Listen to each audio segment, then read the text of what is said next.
Most post-war controversies derive from the Dadaists, who cynically ridicule all existing forms of art. Artist Man Ray describes one Dada creation.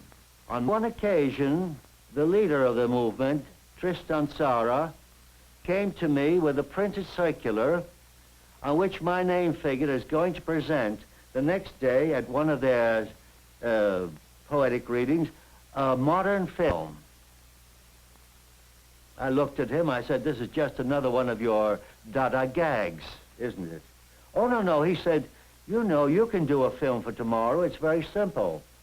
You have made photographs without a camera by placing objects on photographic paper and developing it like X-ray photographs. Why can't you do a film like that? Place your objects on the film and then we'll project it tomorrow.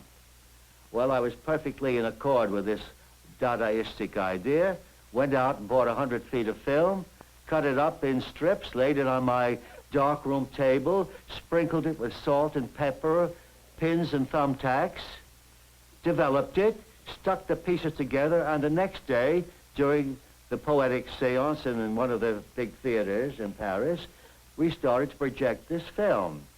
Well, they had never seen anything like it. Pins began to jump all over the screen. There weren't even frames for these things, so there were parts of pins. And then the salt and pepper really made a beautiful snow-like effect. There was a thumbtack wiggling all over the place, sometimes cut off, as I said, because they weren't properly framed, until somebody in the audience began to boo and whistle, and another one shouted that this film was hurting his eyes. So a second man in the audience said, well, go and see an eye doctor. The first one replied to him with a rather insulting word, so the second one landed out and hit him in the face. Immediately, there was a free-for-all. The whole seance, poetic seance, broke up.